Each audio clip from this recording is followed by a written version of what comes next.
Welcome to your favourite day of the week, everyone. It's day number 22 of our advent calendar, where every day up until Christmas and Christmas itself, we're going through a strange and funny story that has happened in history.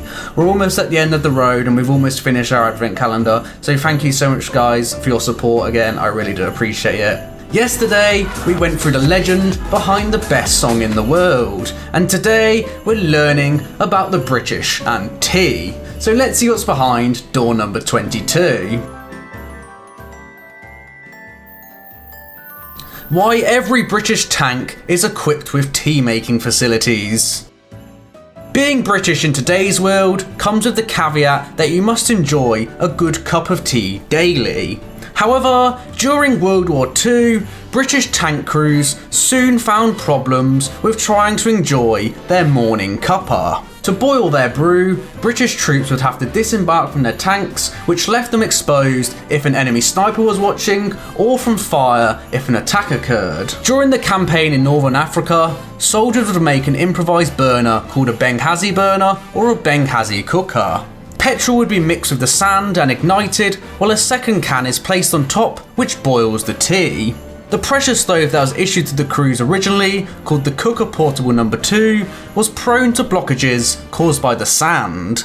The Benghazi burner also had the advantage of being silent and quick, as well as fuel, empty cans and sand being readily available in the desert. Although tea drinking had been a long established custom in the British Army, with accounts of tea being distributed on the morning of the Battle of Waterloo in 1815, the act of brewing up soon became almost a ritual for soldiers fighting in the desert campaign. The water supplied to the men was transported in fuel cans, which resulted in a foul taste, and it could be remedied by boiling the water and making tea. As well as tea providing most of the men's hydration, it also acted as a bonding session for the men and raised morale in the harsh conditions of war. One soldier recorded that morale was directly linked to their supply of brews, and tea had become a drug to them. The burners were later used by the British in the Italian and northwestern European campaign. One American lieutenant colonel was so shocked by how much tea the British drank, he exclaimed,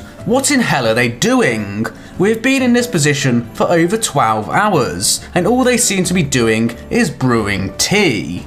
Why in hell don't they get onto Arnhem?" The tank's radio operator and hull machine gunner also had the additional job of brewing tea at every opportunity, and the sign, "When in doubt, brew it up," became extremely common in the British Army. However, as I previously mentioned, leaving their tanks to make this cuppa left the British kind of exposed, and on June the 12th, 1944, the British were caught with their pants down while making their morning brew.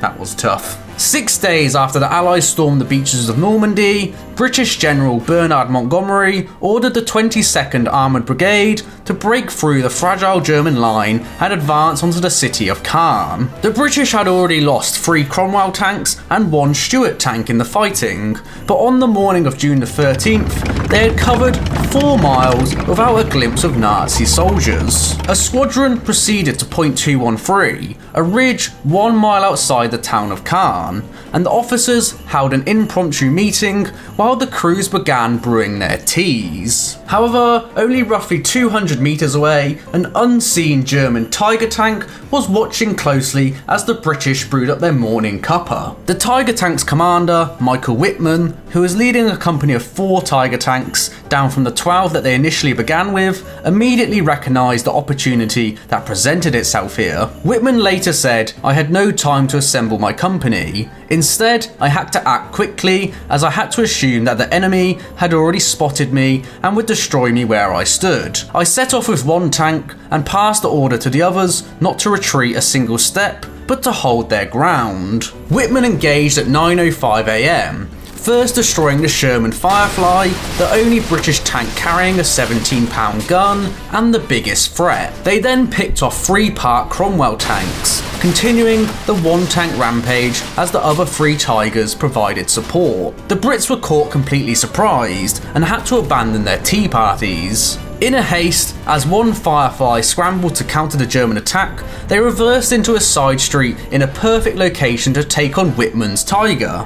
However, they soon realised their gunner seat was empty and they had left a critical crew member behind. Overall, in this tea-making fiasco, the British lost 14 tanks, 9 half-tracks, 4 gun carriers and 2 anti-tank guns in just the first 15 minutes of battle. The battle just outside Caen highlighted the danger posed of the crew having to leave their vehicles to enjoy a cup of tea. In 1946, a British Medical Research Council found that from March 1945 until the end of the war, 37% of crew member casualties occurred when they were outside their vehicles, probably making their cup of teas. In their new tank design of the Centurion, the British learnt from their mistakes in World War II and now equipped their tank with a new boiler vessel powered by the tank's electrics. The boiler vessel now allowed crews to brew their cup of tea inside the safety of their vehicle